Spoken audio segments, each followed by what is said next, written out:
السلام عليكم. لا تنسوا الإعجاب بالفيديو والاشتراك في القناة تشجيعا لنا لنستمر بنشر المزيد إن شاء الله.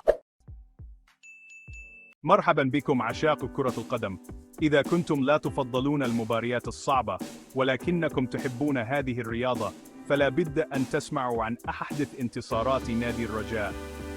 نجح نادي الرجاء الرياضي في التأهل إلى دور المجموعات من دوري أبطال إفريقيا بعد فوز صعب على نادي ساماتكس الغاني.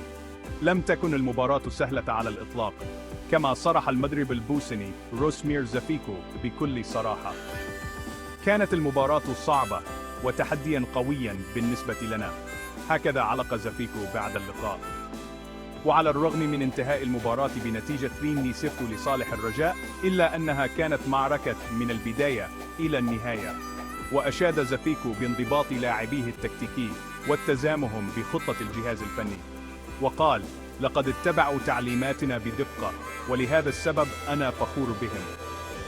ولا ننسى جماهير الرجاء الداعمة دائما.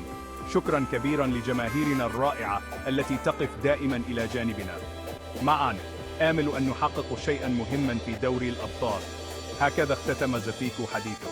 بهذا الفوز يتأهل نادي الرجاء الرياضي إلى المرحلة التالية، تاركا جماهير متفائلة ومتحمسة لما سيأتي في دور المجموعات.